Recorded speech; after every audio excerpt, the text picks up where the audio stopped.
14వ వచనం నుండి 22వ వచనం వరకు చదువుతున్నాను. ప్రకటన గ్రంథం 3వ అధ్యాయం 14వ వచనం. లవొదికీయలో ఉన్న సంఘపు దూతకు ఇలాగు రాయును. ఆమేన్ అనువాడును, నమ్మకమైన సత్యసాక్షి, దేవుని సృష్టికి ఆదియునైన వాడు చెప్పు సంగతులు ఏమనగా, నీ క్రియలను నేను ఎరుగుదును, నీవు చల్లగానైనను వెచ్చగానైనను లేవు. నీవు చల్లగానైనను వెచ్చగానైనను ఉండినా లేవు. నీవు వెచ్చగానైనను చల్లగానైనను ఉండగా నులివెచ్చగా ఉన్నావు కనుక నేను నిన్ను నా నోట నుండి ఉమ్మివేయ ఉద్దేశించుచున్నాను. నీవు దౌర్భాగ్యుడవును, దిక్కుమాలిన వాడవును, దరిద్రుడవును, గురుడివాడవును, దిగంబరుడవునై ఉన్నావని ఎరుగుగా, నేను ధనవంతుడను, ధనవృద్ధి చేసి ఉన్నాను, నాకేమీ పొదువు లేదని చెప్పుకొనుచున్నాను. నీవు ధనవృద్ధి చేసుకునేటట్లు అగ్నిలో కుటుంబం వేయబడిన బంగారమును, నీ దిశమల సిగ్గు కనపడకున్నట్లు ధరించుకున్నటకు తెల్లని వస్త్రములను, నీకు దృష్టి కలుగున్నట్లు నీ కన్నులకు కాటుకను నా యంద కొనుమని నీకు బుద్ధి చెప్పుచున్నాను. నేను ప్రేమించు వారిని అందరినీ గద్దించి శిక్షించుతున్నాను కనుక నీవు ఆసక్తి కలిగి మారమనసు పొందు. ఇదిగో, నేను తలుపు వద్ద నిలుచుండి తడుచున్నాను. ఎవడైనా నా స్వరము విని తలుపు తీసిన ఎడల నేను అతని యొద్దకు వచ్చి అతనితో నేను, నాతో కూడా అతడును భోజనం చేయను. నేను జయించి నా తండ్రితో కూడా ఆయన సింహాసనముందు కూర్చుండి ఉన్న ప్రకారం జయించు వానిని నాతో కూడా నా సింహాసనమందు కూర్చుండనిచ్చెదను. సంఘములతో ఆత్మ చెప్పుచున్న మాట చెవిగలవాడు వినడుగా. ప్రభు ఇలాగిన భాగాన్ని మన వెనుకలో మన ఆత్మల క్షేమం కొరకై తన ఆత్మ ద్వారా దీవించి మనకు అనుగ్రహించుగాక. ప్రియులారా, గత కొన్ని దినాలుగా ప్రకటన గ్రంథంలో భక్తుడైన యోహాను ద్వారా మన ప్రభు అయిన యేసుక్రీస్తు వారు నేరుగా రాసిన లేఖలు, సప్త సంఘాలకు దేవుడు రాసిన ఉత్తరాలు మనం చదువుకుంటూ వస్తున్నాం. మరొక చోట ఈ మధ్య కాలంలో ఒక పుస్తకంలో చదివాను. ఇదే భాగాన్ని చదువుతూ ఉండగా కొత్త నిబంధనలో కొరింథీయులకు రాసిన పత్రికకు ఎంత వెలిడిటీ అంటే దానికి ఎంత ప్రామాణికత ఉందో, గలతీయులకు రాసిన పత్రికకు ఎంత ప్రామాణికత ఉందో, బైబిల్లో కనిపిస్తున్నటువంటి ఆయా సంఘాలకు దేవుడు రాసినటువంటి లేఖలు, తన దాసుల ద్వారా దేవుడు రాసిన లేఖలకు ఎంత ప్రామాణికత ఉందో, ప్రకటన గ్రంథంలో కనిపిస్తున్నటువంటి 7 సంఘాలు ఉన్నాయి. ఈ 7 సంఘాలకు రాసిన లేఖలకు కూడా అంతే ప్రామాణికత, అంటే విశ్వసనీయత, కెనానిటీ అని అంటారు. విశ్వసనీయత, అంతే విశ్వసనీయత ఉంది. వాటికి మనం ఎంత ప్రాముఖ్యతనిస్తామో వీటికి మనం అంతే ప్రాముఖ్యతనివ్వాలి అంటాడు భక్తుడు. కొరింథీయులకు రాసిన పత్రిక ఎంత విలువైనది అని మనం భావిస్తామో, లవొదికీయ సంఘానికి రాసిన లేఖ కూడా అంతే విలువైనది. దీన్ని మనం చాలా చిన్నగా తేలిక తీసుకోకూడదు. జస్ట్ ఒక 10 వర్సెస్ ఉన్నాయి, 9 వర్సెస్ ఉన్నాయి, ఇదే పెద్ద ఇంపార్టెన్స్ కాదు అనడానికి లేదు. వాటికి ఎంత ప్రామాణికత ఉందో, వాటికి ఎంత విశ్వసనీయత ఉందో, ఈ లేఖలు కూడా అంతే విశ్వసనీయత ఉంది. ఆయా సంఘాలకు దేవుడు రాసినటువంటి లేఖలు అన్నవి వాళ్ళ యొక్క వ్యక్తిగత స్థితిని అర్థం చేసుకుని వారికి రాయటం, పర్సనల్ కన్వర్జేషన్, వ్యక్తిగతమైనటువంటి సంభాషణ. ఒక్కొక్క సంఘం యొక్క స్థితిని గుర్తించి ప్రభు మాట్లాడాడు. మీరు గమనించండి, 7 సంఘాలకు రాసిన లేఖలో ఒక మాట రాయబడింది, నేను ఎరుగుదును అని అన్నాడు. నేను ఎరుగుదును. ఇక్కడ మాత్రం 2 సంఘాల గురించి మాత్రమే నీ క్రియలను నేను ఎరుగుదును అని అన్నాడు. కానీ మిగిలిన వాటి గురించి మాత్రం నేను ఎరుగుదును అని అన్నాడు. మనం అనుకుంటాం కానీ సంఘం యొక్క స్థితిగతి ఆయనకు తేడాగా తెలుసు. మనందరి ఆత్మీయ జీవితాలు ఆయన ఎరుగును. మనం మనుషుల ఎదుట మన వాస్తవ స్థితిని కప్పుకోవచ్చేమో, కానీ ఇతరులకు మన వాస్తవ స్థితిని వెల్లడి చేయకుండా దాన్ని మనం మాయ చేసి మరొకటి మనుషుల దగ్గర కనుపరచొచ్చేమో, కానీ ఆయన ప్రతి సంఘం యొక్క వాస్తవ స్థితి ఆయనకు తెలుసు. ఎమ్మెనూరులో ఉన్నటువంటి క్రిస్టియన్ అసెంబ్లీ ఈ సంఘ స్థితి ఆయనకు తెలుసు. ఆయన ఎరుగు. ఆదోనిలో ఉన్న సంఘం, కర్నూలులో ఉన్న సంఘం, కడపలో ఉన్న సంఘం, హైదరాబాద్లో ఉన్న సంఘం, ఎక్కడ సంఘం ఉన్నా ఆ సంఘం యొక్క స్థితి ఆయన ఎరుగును, నేను ఎరుగుదును అని తేటగా చెప్పాడు. రైట్. లవొదికీయ సంఘానికి ప్రభు రాసిన ఈ లేఖలో మనం కొన్ని పాటలు ఆలోచించేద్దాం. యథావిధిగా ఈ లవోదికీయ సంఘానికి సంబంధించిన కొన్ని చరిత్రకు సంబంధించిన ఆధారాలు ముందుగా మనం ఆలోచన చేద్దాం. ఈ లవోదికీయ సంఘం ఎక్కడుంది, దాని స్థలం ఎక్కడుంది? ఎప్పుడు మాదిరే యాజ్ యూజువల్ గా ఎక్కడుంది చెప్పండి? టర్కీలోనే ఉంది. టర్కీలోనే చిన్న ఏషియన్ మైనర్ అని పిలువబడే ప్రాంతంలో ఇప్పటికీ ఉంది. మిగిలిన పట్టణాలు ఇప్పటికే ఉన్నాయి కానీ వాటి ఎగ్జిస్టెన్స్ ఇప్పటికీ ఉంది. కానీ లవోదికీయ పట్టణం గతంలో ఉండేది, ఇప్పుడు లేదు. కేవలం అక్కడ శిథిలాలు మాత్రమే కనిపిస్తాయి. లవోదికీయ చుట్టుపక్కల, అంటే లవోదికీయ ఎక్కడ ఉంటుంది అంటే చుట్టూ లోతైన ప్రాంతాలు ఉండగా కొండ కాదు ఒక ఎత్తైన పీఠ భూమి మీద లవోదికీయ పట్టణం నిర్మించబడింది. ఒక ఎత్తైన పీఠ భూమి, సమతల ప్రదేశం మీద లవోదికీయ పట్టణం నిర్మించబడింది. ఈ లవోదికీయ పట్టణాన్ని నిర్మించిన వాడు Antiochus II, second Antiochus II అనే రాజు క్రీస్తుకు పూర్వం 253వ సంవత్సరంలో తన భార్య లవడైస్ అనే తన భార్య పేరు మీద ఈ పట్టణాన్ని నిర్మించాడట. లవడైస్ అనే పేరు మీద, LODICE అని ఉంటుంది ఇంగ్లీష్ లో. లవడైస్ అనే తన భార్య పేరు మీద లవోదికీయ అనే ఈ పట్టణాన్ని ఆయన నిర్మించాడు. మరొక వాదన ఉంది, పక్కన లైకస్ అనే ఒక నది ప్రవహిస్తూ ఉంటది కాబట్టి లైకస్ అనే నది ప్రవహిస్తున్న కారణాన దీన్ని లవోదికీయ అని పిలిచారు అని చెప్పి మరొక వాదన ఉంది. కానీ ఎక్కువ మంది ఒప్పుకునేది ఏంటంటే ఈ అంతియోకస్ అనే ఈ రాజు, అంతియోకస్ అనే రెండవ రాజు 253వ సంవత్సరం క్రీస్తు పూర్వం తన భార్య పేరు మీద ఈ పట్టణాన్ని నిర్మించాడు అని అంటారు. దాని భౌగోళిక స్వరూపం మాత్రం అది ఎత్తైన పీఠ భూమి మీద అది నిర్మించబడింది. లవోదికీయ ఉన్నటువంటి ఈ పట్టణానికి ఉండే కొన్ని ప్రాముఖ్యతలు ఇవి వింటే ఈ లేఖ మనకు చాలా తేలిక అర్థమవుతుంది. చాలాసార్లు మనం ఆలోచించేది ఏంటంటే వీటి బ్యాక్గ్రౌండ్ మనకు అర్థం కాక చాలాసార్లు ఇబ్బంది పడతాం. ఈ లవోదికీయ పట్టణానికి ఉన్నటువంటి ఇంపార్టెన్స్, వీటికి ఉన్నటువంటి చారిత్రక ప్రాముఖ్యతల గురించి తెలియజేస్తున్నాం. నెంబర్ 1, మొదటిది, ఈ పట్టణం చిన్న ఆసియాకు ఆర్థిక కేంద్రంగా వెలుసిందట. ఫైనాన్షియల్ సెంటర్, ఆర్థిక కేంద్రం. 7 సంఘాలన్నింటిలో కంటే అత్యంత ధనిక పట్టణం లవోదికీయ. మొత్తం ఏషియా మైనర్ అంతటిలో కూడా ఇది ఒక ఆర్థిక రాజధానిగా ఉండేదట.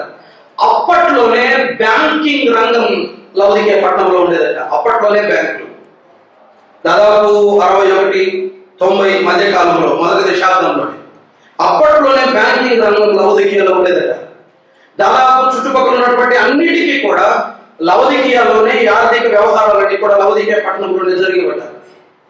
వీళ్ళు ఎంత ధనవంతులు అంటే లవోదికీయ పట్టణం క్రీస్తు శకం 61వ సంవత్సరంలో ఒక పెద్ద భూకంపం లవోదికీయ పట్టణాన్ని నాశనం చేసిందట. లవోదికీయ పట్టణం ఈ భూకంపం ద్వారా నాశనం అయిపోతే దాన్ని పునర్నిర్మించుకోవడానికి జూలియస్ సీజర్ కైసర్ డబ్బు సహాయం చేస్తారని చెప్పాడట. అప్పుడు ఈ లవోదికీయ పట్టణం నిరాకరించిందట.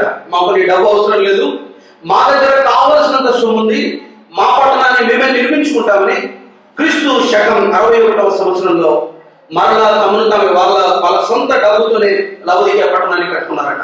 వాస్తవానికి రోమన్ ప్రావిన్స్ లోనే ఇది కూడా భాగం. అయినా వీళ్ళు ఎంత ధనవంతులంటే అంత గొప్ప నాశనం జరిగినా కూడా వారి డబ్బు తగ్గిపోలేదట. అంత ధనికమైన పట్టణం లవోదికీయ పట్టణం.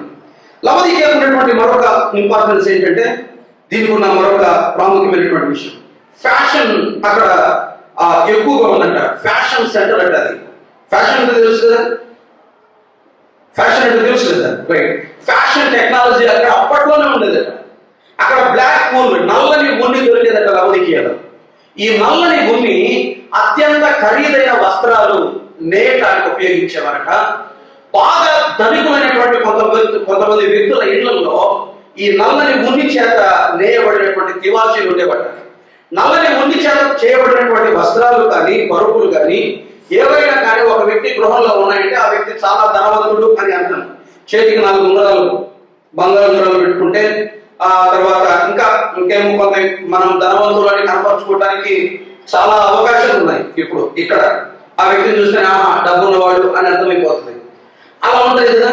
ఆ రోజుల్లో ఒక వ్యక్తి ధనవంతుడు అని ఎలా అర్థం చేసుకునే వాళ్ళంటే, ఒక వ్యక్తి ఈ నల్లని ఉన్నితో నేయబడిన వస్త్రాలు కానీ, లేకపోతే వాళ్ళ ఇంట్లో వస్తువులు కానీ ఉంటే ఆ వ్యక్తి ధనవంతుడిగా పరిగణించబడేవాడట.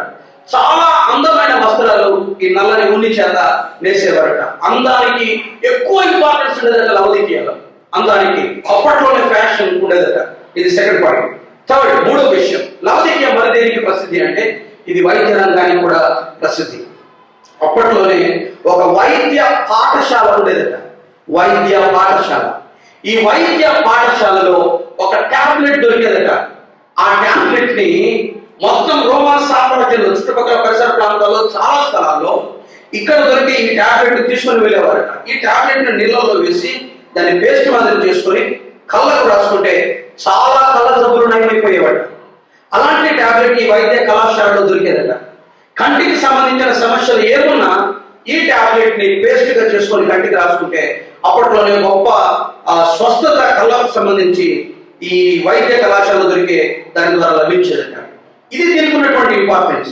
ఈ లవోదికీయ పట్టణానికి ఎన్ని ఉన్నాయి కానీ ఒక డ్రాబ్యాక్, ఒక బలహీనత ఏంటంటే, ఒక లోపం ఏంటంటే వాటర్ స్కేర్సిటీ, నీటి కొరత లవోదికీయ పట్టణానికి ఉండేది.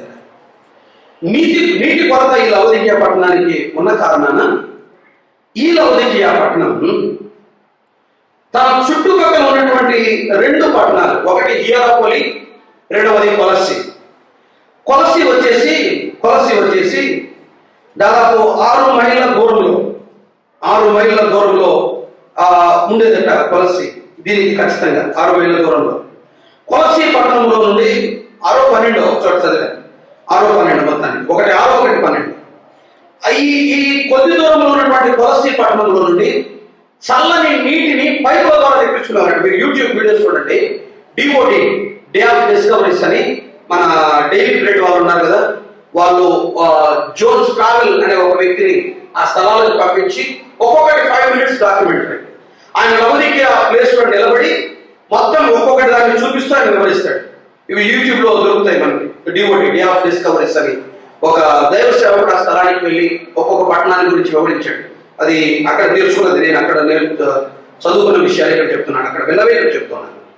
ఈయనేమంటాడంటే అక్కడ ఉన్నటువంటి కొన్ని పైపులు కూడా చూపించాడు. కొన్ని పైపులు కొలస్సి పట్టణంలో నుండి చల్లని నీటిని ఇక్కడికి వాళ్ళు తీసుకొచ్చే వాళ్ళట పైపుల ద్వారా లవోదికీయ పట్టణానికి. హియరాపోలి ఉంది కదా, హియరాపోలి నుండి వేడి నీటిని తెచ్చేవారట. హియరాపోలి దగ్గర పక్కలోనే వేడి నీటి సరస్సులు ఉన్నాయి, ఇప్పటికీ ఉన్నాయి. స్టిల్ టుడే హియరాపోలిలో నేటికి వేడి నీటి సరస్సులు ఉన్నాయి.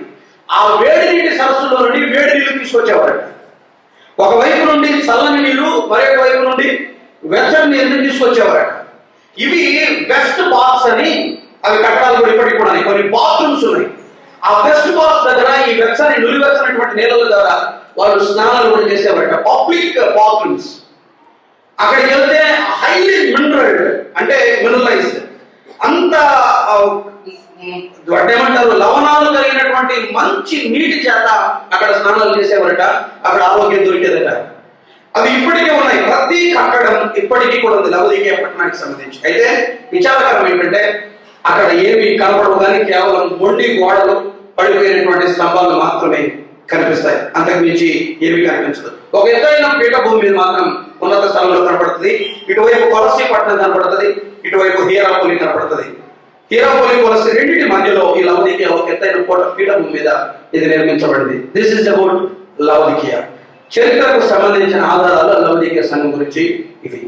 ఇప్పుడు మనం చదువుకున్నాం కదా, చరిత్రకు సంబంధించిన ఆధారాలను మనం వింటూ ఉండగా ప్రభు మాట్లాడిన మాటలు లేఖకు ఎంత దగ్గరగా ఉన్నాయి మీరు గమనించారా? నీవు ధనవంతుడు అని అనుకుంటున్నావు. వస్త్రాలు, తెల్లని వస్త్రాలు, అవేమో నల్లని ఉండేది, నా దగ్గర ఏమున్నాయి అన్నాడు, తెల్లని వస్త్రాలు ఉన్నాయి అని అన్నాడు. నీకు కనుదృష్టి కలుగునట్లు కాటుగా నాయకు పరమన్నాడు. ప్రభువు మాట్లాడిన మాటకు ఇప్పుడు మీరు బైబిల్కి బయట సమాచారం చెప్తున్నాను నేను. బైబిల్కి బయట సమాచారం ఏ థియాలజికల్ నాలెడ్జ్ కలిగినటువంటి ఏ వ్యక్తి కూడా వికీపీడియాలో రాయలేదు. ఒక కామన్ హిస్టారియన్, ఒక సామాన్యమైనటువంటి చరిత్ర తెలిసినటువంటి ఒక వ్యక్తి వికీపీడియాలో లవోదికీయ అని కొట్టండి, లవోడిసియా అని కొట్టండి, వికీపీడియాలో కనపడుతుంది. వికీపీడియాలో నేను చెప్పిన సమాచారం దొరుకుతుంది.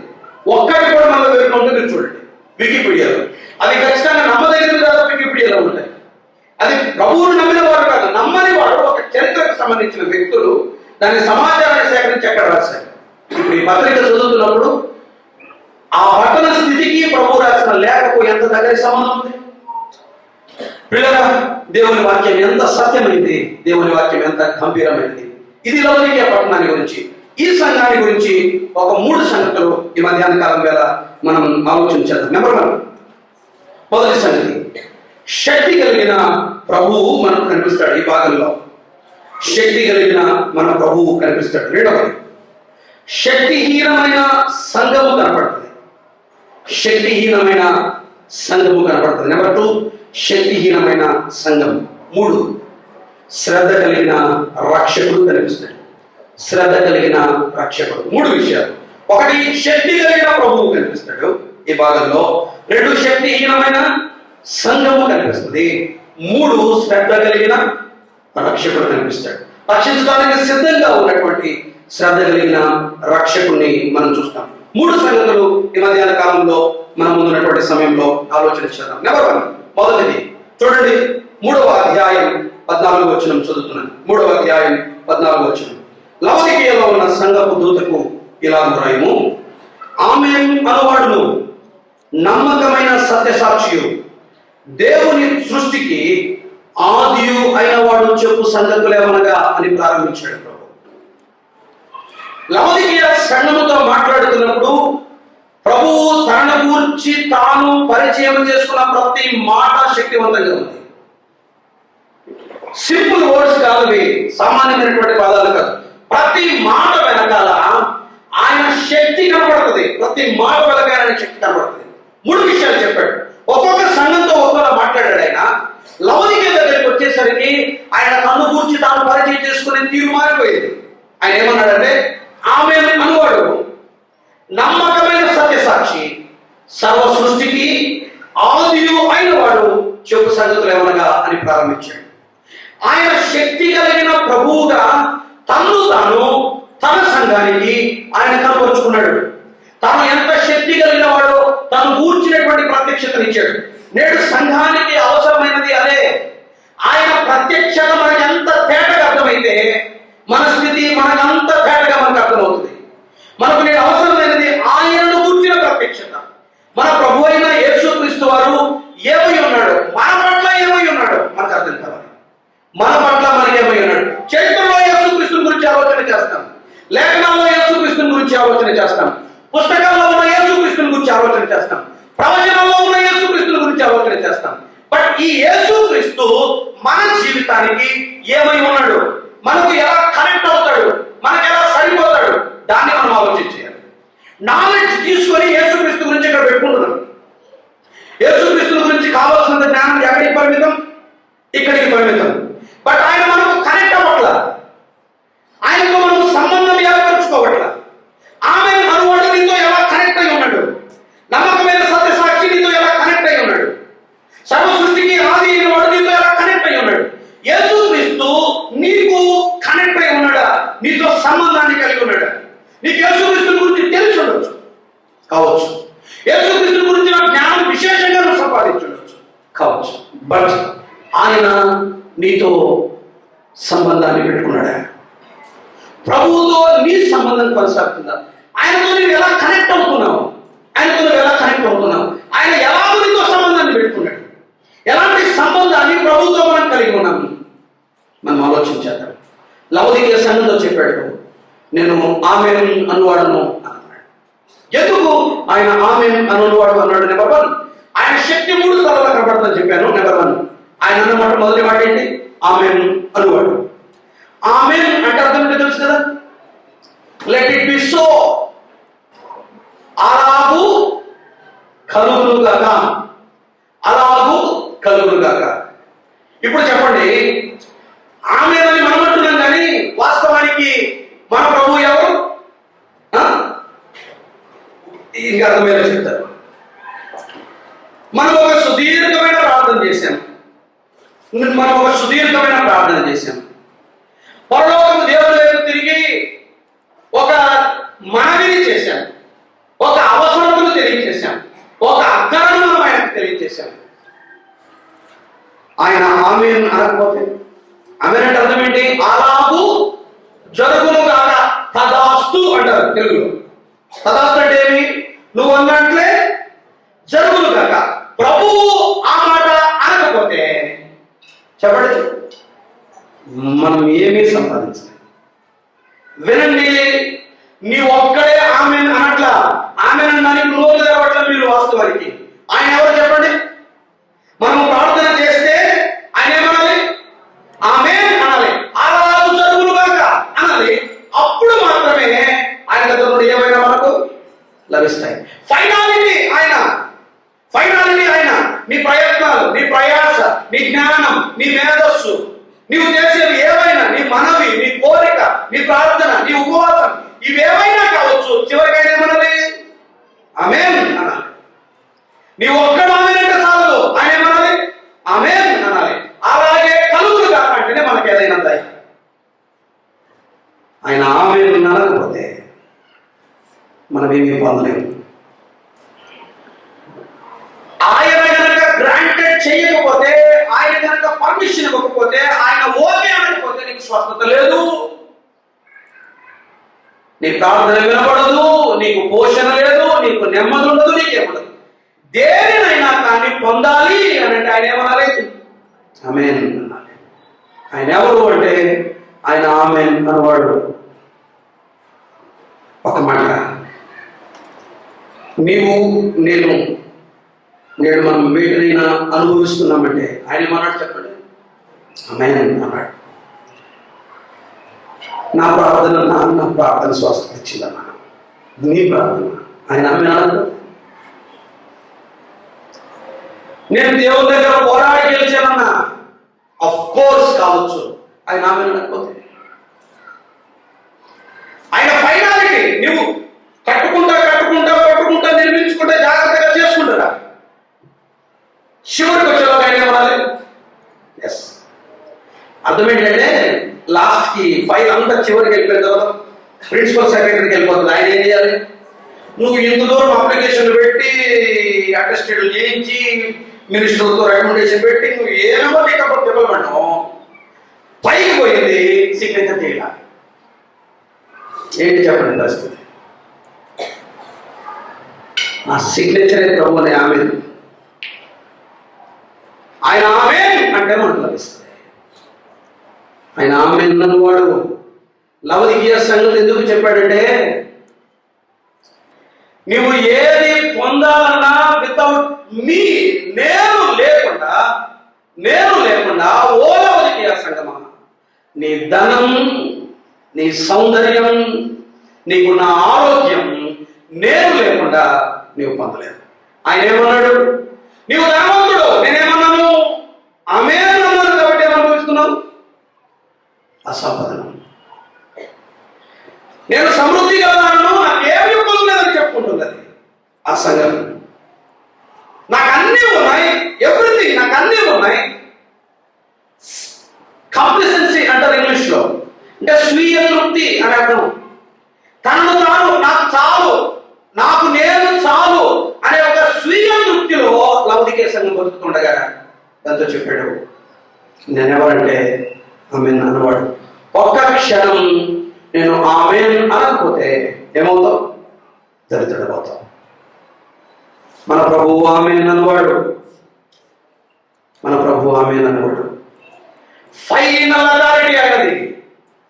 నీ మనవి, నీ కోరిక, నీ ప్రార్థన ఆమేన్ అంటేనే, ఆయన ఓకే అంటేనే, ఆయన గ్రాంట్ చేస్తేనే నీకు నాకు అనుగ్రహించబడుతుంది. ఆయన ఆమేన్ అనకపోతే, నీతో నాతో ఆయన ఏకీభవించకపోతే, ఆయన ముద్ర పడకపోతే మన ప్రార్థనలో మన ప్రయాస నిరర్థం.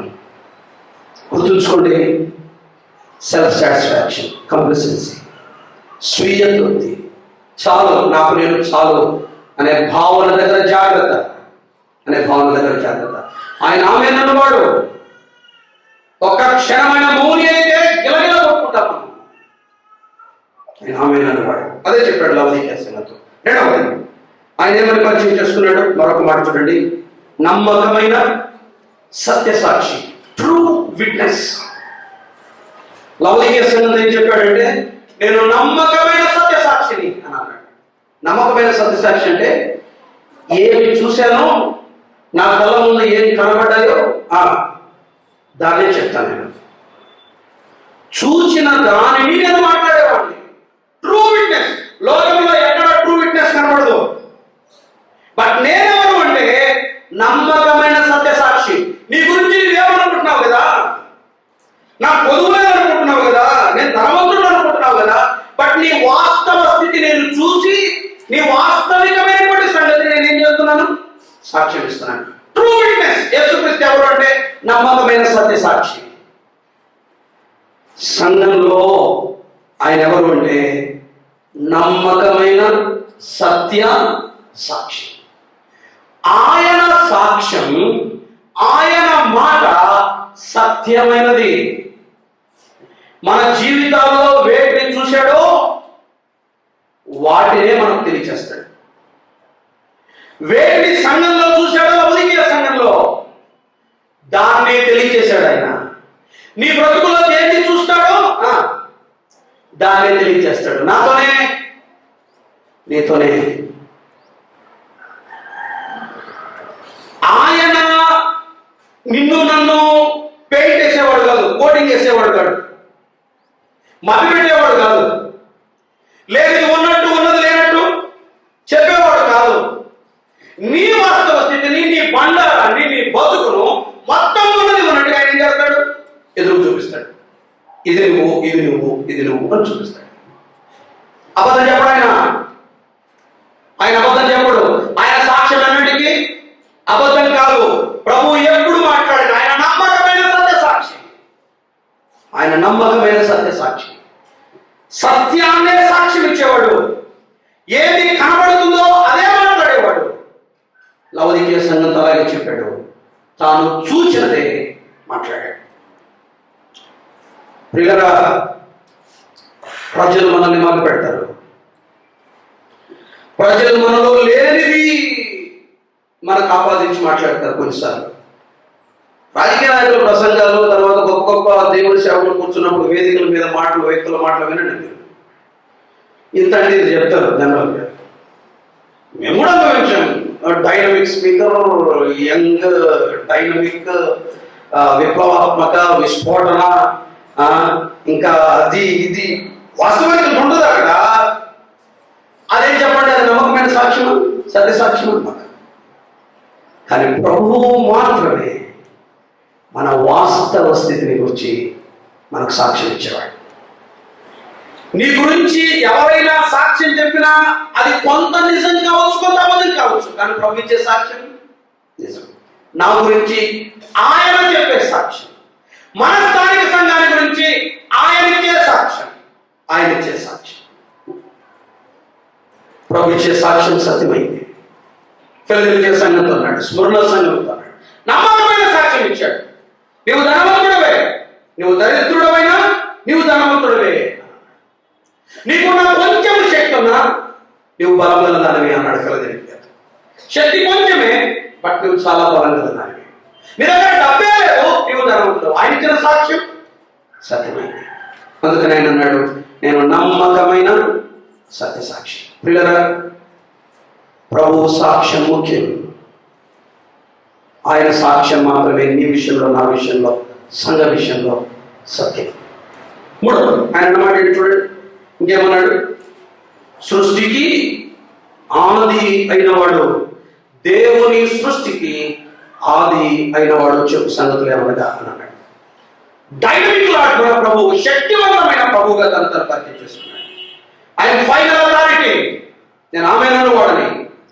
సెకండ్ వన్, నేను ఏది చూసానో మాట్లాడతాను, మొహమాటం చూడను, నర్వ ముఖాన్ని లక్ష్య పెట్టను, ఎదురు ఎవరున్నదన్నది లెక్క చేయను, రాజా పేద మంది ఆలోచన చేయను, చూసిన దాన్ని మాట్లాడేవాడిని అని చెప్పాడు. మూడవది, సర్వ సృష్టికి ఆయన ఎవరు, ఆది అయినవాడు.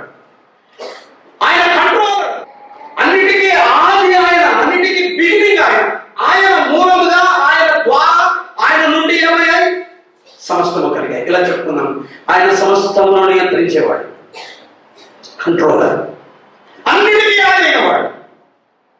సంఘంతో చెప్పాడు, ఇప్పటికీ నువ్వు నా చేతిలో ఉన్నావు, ఇప్పటికీ నీవు నా చేతిలో ఉన్నావు. అపవాది కూడా ఆయన నియంత్రణే. ఆయన అనుమతి లేకుండా యోగును ముట్టడానికి అపవాదికి అధికారం ఉందా? శత్రువు కూడా తన నియంత్రణలో ఉంచుకున్నాడు. ఆయన నియంత్రణను దాటి శత్రువు కూడా లోపలికి ప్రవేశిస్తున్నాడు, అపవాది కూడా లోపలికి ప్రవేశిస్తున్నాడు.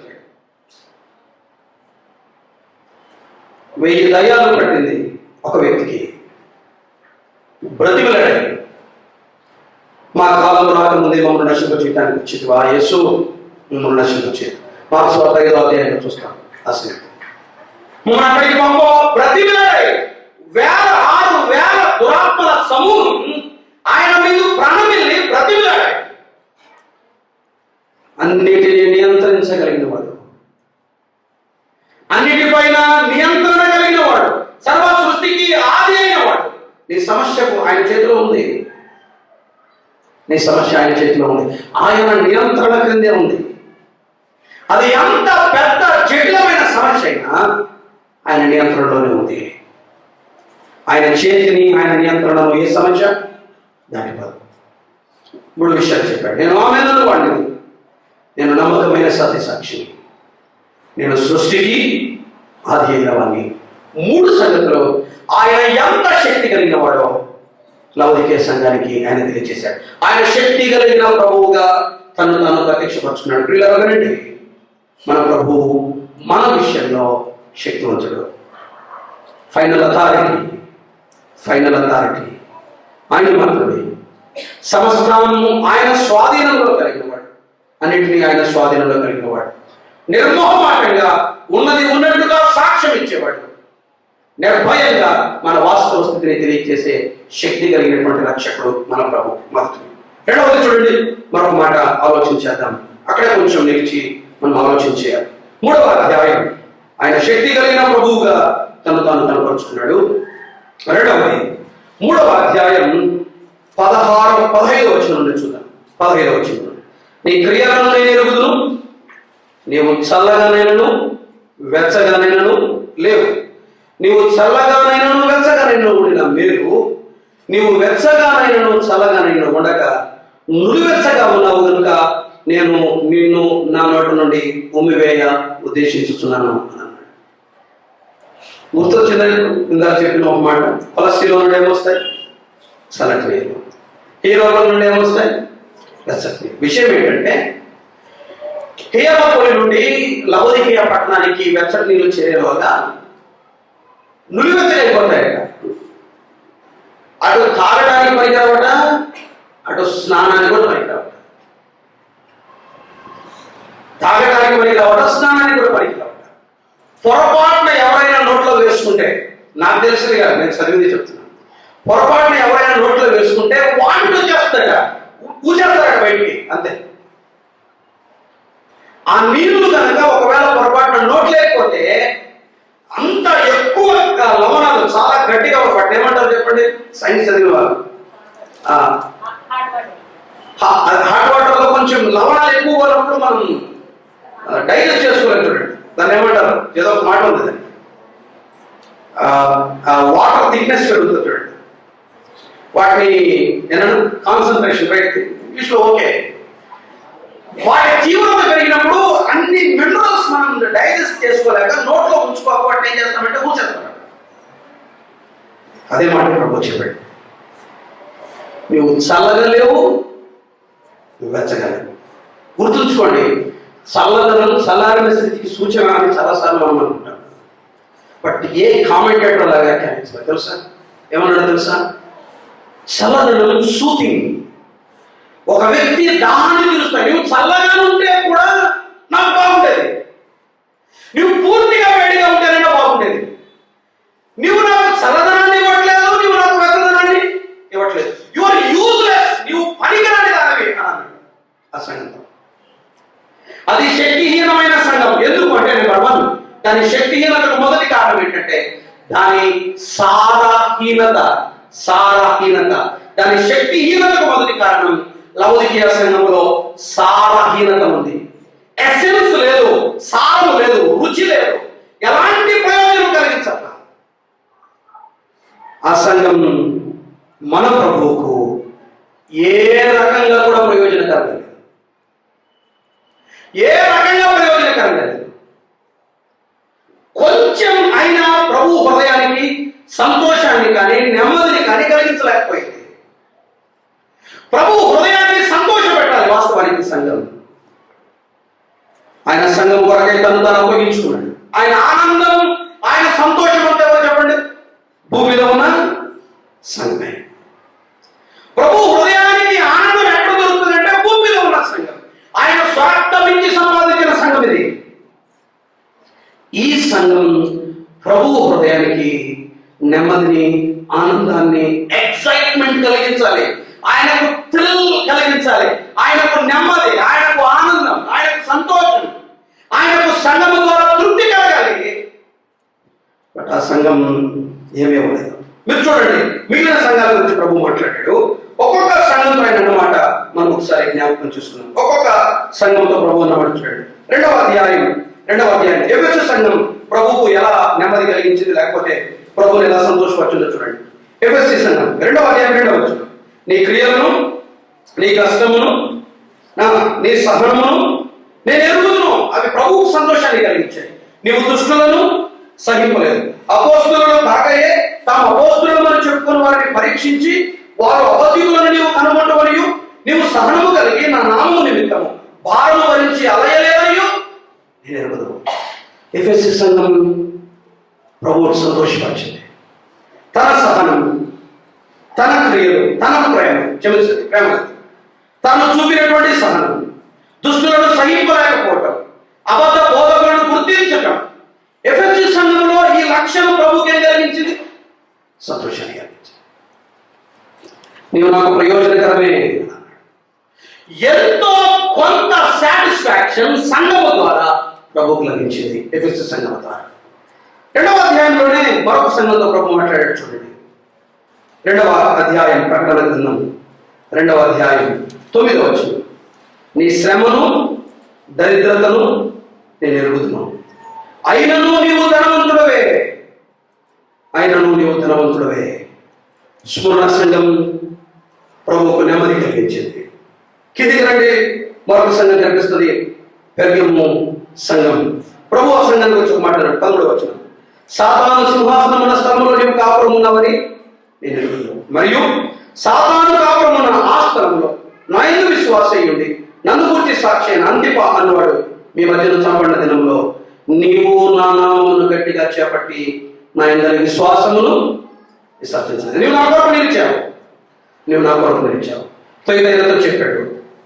నీలో తెల్లని వస్త్రాలు కలిగిన వారు ఇంకా ఉన్నారు, ఇంకా కడమవారు 10 మంది ఉన్నారు అని తొలిదైనతో చెప్పాడు. వారు నమ్మకంగా నమ్మకం బ్రతుకుతున్నారు అన్నాడు. సాధిస్తూ అన్నాడు. నీలో తెల్లని వస్త్రాలు ధరించిన వారు ఉన్నారు అన్నాడు. ఫిలదెల్ఫియాలో చెప్పాడు. ప్రతి సంఘం, 6 సంఘాలు ఏదో ఒక విధంగా రక్షకుడైన ప్రభువుకు తృప్తిని, ఆనందాన్ని, సంతోషాన్ని కలిగించాయి. ఒక్క లవోదికీయ సంఘం తప్ప. నీ తృప్తి కోసం, నా తృప్తి కోసం కాదు సంఘం. లవోదికీయ సంఘం తనను తాను తృప్తి పరుచుకుంటుంది. చూడండి ఏమంటుంది ఆ సంఘం, ఏమంటుందో చూడండి. ప్రభువుకు తృప్తిని పట్టలేదు, కానీ ఈ సంఘం ఏమనుకుంటుంది? 17వ వచనం 3:17. నీవు దౌర్భాగ్యుడవును, దిక్కుమాలిన వాడవును, దరిద్రుడవును, గురుడివాడవును, దిగంబరుడును అయి ఉన్నామని ఎరుగక నేను ధనవంతుడను, ధనవృద్ధి చేసి ఉన్నాను. ఆ మాట పట్టుకోండి. నాకు ఏమీ కొదవలేదు, నాకేమీ కొదవలేదు. ఎవ్రీథింగ్, ప్రతిదీ నాకుంది. ఆ సంఘం తనను తాను తృప్తిపరుచుకునేది, కానీ ప్రభువుకు ఏమాత్రం తృప్తిని కానీ రుచిని కానీ కలిగించలేకపోయింది. పిల్లరా, మన జీవితాలలో వాంఛించదగిన లక్షణం, ప్రభువు కోరదగిన లక్షణం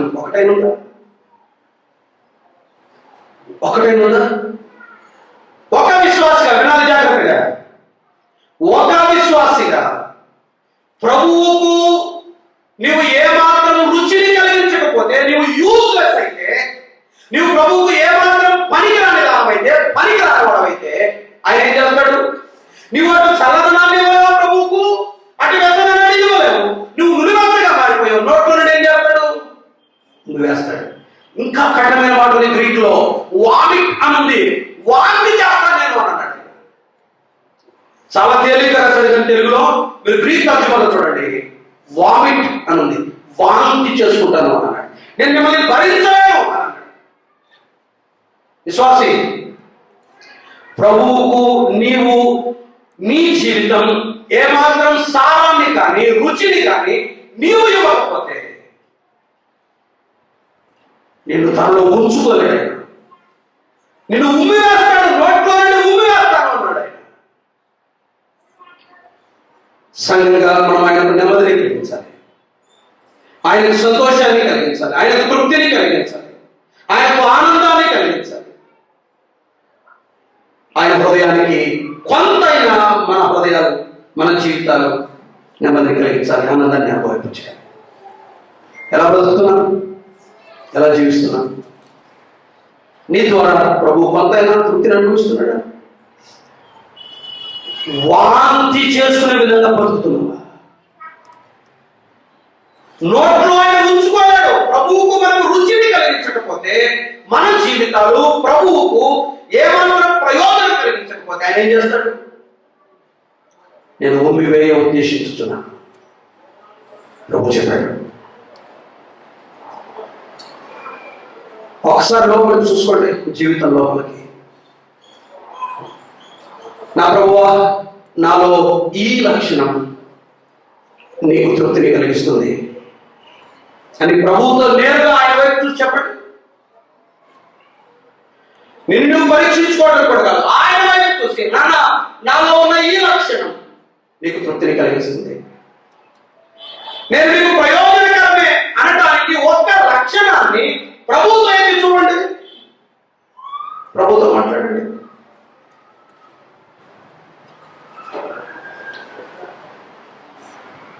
మన జీవితాల్లో ప్రభువుకు రుచిని కలిగించాలి. ఆయన మనల్ని ఇష్టపడాలి, ఆయన మనల్ని వాంఛించాలి, ఆయన మనల్ని కోరుకోవాలి. మన జీవితాలకు ఆయన ఆనందాన్ని కలిగించాలి. ప్రభువైన యేసుక్రీస్తు వారు యోర్దాను నదీ తీరాన బాప్తిసం తీసుకుని బయటకు వస్తున్నప్పుడు ఏమన్నాడు? ఈయన నా ప్రియ కుమారుడు, ఈయన యందు నేను ఆనందిస్తాను. దానియేలు అన్నాడు 9వ అధ్యాయంలో, దానియేలు నీవు నాకు బహుప్రియుడవు,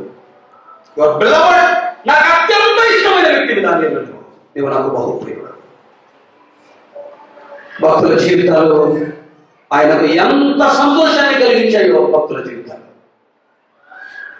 ప్రాణాలు పెడుతుండగా, బలియాగాలు అవుతుండగా, రక్తము చిందిస్తుండగా, పరిశుద్ధత కొరకై వారి ప్రాణాలనే బలిపీఠాల మీద పెడుతుండగా వారి జీవితాలు ప్రభు హృదయానికి ఎంత తృప్తిని కలిగించుంటాడు, ఆయన ఎంత సంతోషించుంటాడు వారిని బట్టి. నీ జీవితం ఆయనకు ఎంతవరకు రుచిని కలిగి సంగబట్టి ఎవరు? నువ్వే, నేనే, నువ్వు నేనే. ఈ బిల్డింగ్ కాదు, నువ్వు నేనే. రుచిని కలిగిస్తున్నావు ప్రభు, నెమ్మదిని కలిగిస్తున్నావు ప్రభు, తృప్తిని ఇస్తున్నావా, ఆనందాన్ని ఇస్తున్నావా? చల్లగలేవు, వెచ్చగలేవు, నోట్లో ఉంచుకోలేకపోతున్నాను. ఆయన ఫలాన్ని ఆశించి వచ్చాడు, రుచిని ఆశించి వచ్చాడు, బట్ ఏమీ లేదు. టేస్ట్లెస్, యూజ్లెస్, పనికిరాని నిష్ప్రయోజనమైన క్రైస్తవ బ్రతుకులు బ్రతుకుతున్నావా? ఉమ్మేస్తాడు ఆయన, ఉమ్మేస్తాడు. పప్పం కడుపుకుంటున్నావేమో, బయట పడుకొని మందులు వచ్చి కుట్టారు, వెళ్ళిపోతే అయిపోతుంది, నథింగ్, చల్లదు. ఉమ్మేస్తాడు ఆయన, నోట్లో నుండి ఉమ్మేస్తాడు ఆయన. ప్రభువుకు నీ జీవితం ప్రయోజనకరంగా ఉండాలి, రుచిని కలిగించాలి, ఆయనకు మనం ఆనందాన్ని కలిగింపచేయాలి, లేకపోతే ఉమ్మేస్తాడు ఆయన. ఎఫ్ఐని ఆయన ఒక మాట అన్నాడు చూడండి, జకర్యా గ్రంథంలో 11వ అధ్యాయం 9వ వచనం. త్వరగా జకర్యా గ్రంథం 11వ అధ్యాయం 9వ వచనం. జకర్యా గ్రంథం 11:9. కాబట్టి కాపుకాయలు చచ్చునది చావవచ్చును, నాకు ఇంట్రెస్ట్ లేదు, నశించున్నది నశింపవచ్చును, ఒకటిని తినవచ్చునని చెప్పి అని అన్నాడు. ఎంత వెగటుతో మాట్లాడాడు చెప్పండి ప్రభు. నేను ఇక మిమ్మల్ని కాదు కాయను, చచ్చున్నది చావచ్చు, నశించున్నది నశించు. మీరు ఏమైనా కానీ నాకు మీ అంత ఇష్టం లేదు, నేను మిమ్మల్ని భరించలేదు. ఆ కారణం మీరు చేశాడు, సౌందర్యమో బంధము అనే కారణం మీరు చేశాడు. నాకు మీ ఎందుకు ఆసక్తి లేదు, మీ ద్వారా నాకు ఏమాత్రం ప్రయోజనం లేదు. ఆయన ఆకలితో మన వైపు చూస్తున్నాడు, తృప్తిని కలిగిస్తామని. మన జీవితాలు మూడుబారిపోయాయి. ఉంగివేస్తాడు. సోదరి సోదరుడా, ప్రభువుకు మన జీవితాల ప్రయోజనం కలిగించకపోతే, మన జీవితాల ద్వారా మన రక్షకుని హృదయం ఆనందము కలగకపోతే, నీ క్రైస్తవ బ్రతుకు నిస్సారమైనదైతే ఆయన ఉండివేస్తాడు. సంఘం ఎప్పుడు శక్తిహీనమైనది అవుతుందంటే చెప్పండి, ప్రభువుకు ఏమాత్రం ఆనందం కలిగించడం. అది మొదటిది, శక్తిహీనత మొదటి కారణం. రెండవ కారణం కనపడుతుంది. ఎందుకది శక్తిహీనమైన సంఘం? ఒకటి సాధహీనత, రెండవది చూడండి 17వ వచనం. నీవు దౌర్భాగ్యుడవును, దిక్కుమాలిన వాడవును, దరిద్రుడవును, గుడ్డివాడవును, దిగంబరుడవునై ఉన్నావని ఆ మాట పట్టుకోండి. ఎరుగక. ఇప్పుడు చూడండి, నేను ధనవంతుడను, ధనవృద్ధి చేసి ఉన్నాను, నాకేమి ఒప్పదువా లేదని ఏం చేస్తుంది? చెప్పుకుంటుంది. తన గురించి అనేక చెప్పుకుంటుంది ఈ సంఘం. నాకేమి పొదువు, నేను ధనవంతుడు, నేను దరిద్రుడని కాదు, నేను ధనవంతుడు, ధనవృద్ధి చేసుకుంటున్నా, నాకేమి పొదువు. మా సంఘంలో అన్ని ఉన్నాయి బ్రదర్, ప్రార్థన ఉంది బ్రదర్, ఆరాధన ఉంది బ్రదర్, వాక్యం ఉంది బ్రదర్, పరిచయం ఉంది బ్రదర్, అన్నీ ఉన్నాయి. విచిత్రం ఏంటంటే ప్రభు డోర్ బయట నిలబడి తలుపు తలుపుతున్నాడు. అదే కదా, ఇదిగో నేను తలుపున నిల్చుండి తడుతున్నాను. ఏ సంఘం అన్నమాట? నాకేమి పొదవలేదని చెప్పుకుంటుంది ఈ సంఘం. ఈ సంఘము బయట ప్రభు ఉంటే తడుతున్నాడు. ఎవరు లేరు? ఆనందం ఉంది, ఎవరు లేరు? ప్రభు లేడు. స్వార్థం ఉంది, ఎవరు లేరు? ప్రభు లేడు. వాక్యం ఉంది, ఎవరు లేరు? ప్రభు లేడు. ఉపవాసాలు ఉన్నాయి, ఎవరు లేరు? ప్రభు లేడు. కార్యక్రమాలు ఉన్నాయా? ఉన్నాయి. పరిచయం ఉందా? ఉంది. పెద్దలు ఉన్నారా? ఉన్నారు. సేవకుడు ఉన్నాడా? ఉన్నాడు. అన్ని జరుగుతున్నాయా? జరుగుతున్నాయి. ఎవరు లేరు? ప్రభు లేడు. ఏమనుకుంటుంది వల్ల? నాకేమీ తక్కువ లేదు. శక్తిహీనతకు కారణం అది. సరికాని అంచనా. ఒకటి సాధహీనత, రెండవది సరికాని అంచనా. నన్ను కూర్చి నేను తప్పుడుగా ఎంచుకోవడం. వాస్తవానికి పరలోకపు కొలతలు వేరుంటాయి, గుర్తుపెట్టుకోండి. మనుషుల కొలతలు వేరుంటాయి. దేవుడు చూసే దృష్టి వేరుంటుంది, నేను చూసే దృష్టి వేరుంటుంది. మానవుని దృష్టికి మానవుని కొలతకు, దేవుని దృష్టికి దేవుని కొలతకు వ్యత్యాసం ఉంటుంది. మానవుని కోణంలో, మానవ దృష్టిలో ఈ సంఘం ఎలాంటిది?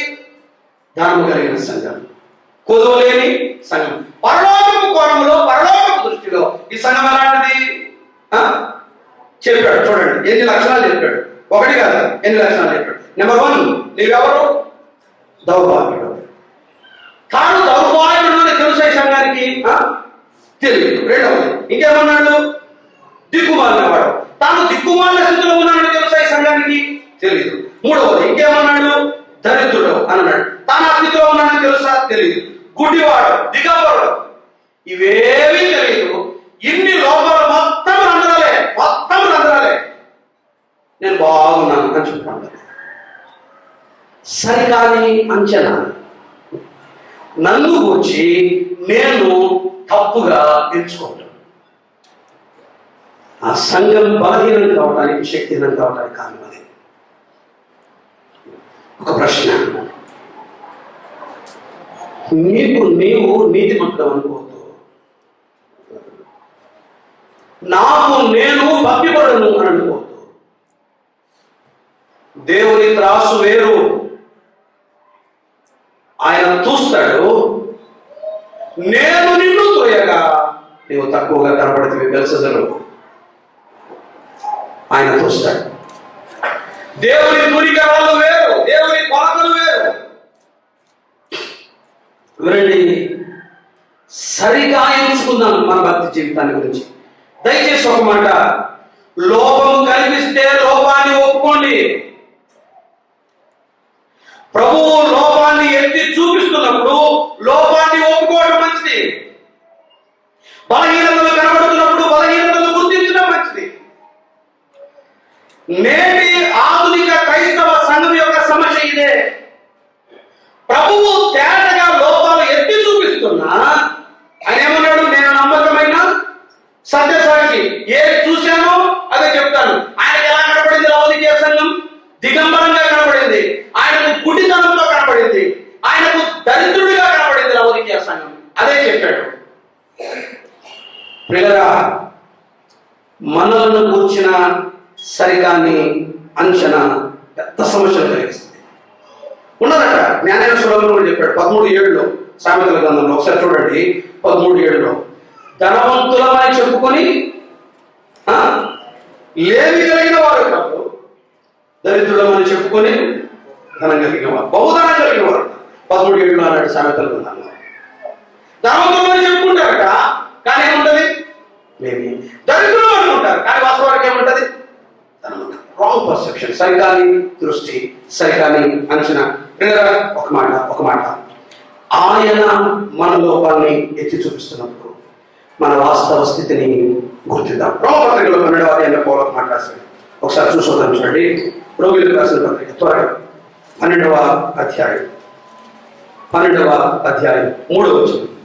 12వ అధ్యాయం 3వ వచనం. తన్ను తాను ఎంచుకొనదగిన దానికంటే ఎక్కువగా ఎంచుకొనక దేవుడు ఒక్కొక్కరికి విభజించి ఇచ్చిన విశ్వాస పరిమాణం ప్రకారం తాను స్వస్థ బుద్ధి గలవాడికై తగిన రీతిగా తన్ను ఎంచుకొనవలనని, తగిన రీతిగా తన్ను ఎంచుకొనవలనని తనను కూర్చిన తనకు సరికాని అంచనా. నీవు ఏది కాదో అది అనుకుంటున్నావు? నిన్ను గురించి సరికాని అంచనా ఉందా? నేను యోగ్యుడును అని నన్ను నేను ఎంచుకొని ముందుకు వస్తే నేను నష్టపోతాను.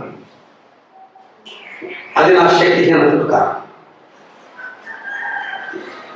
మన వాస్తవ స్థితిని మనం గుర్తించగలిగిన నాడు మనం సరిచేయబడ్డాం.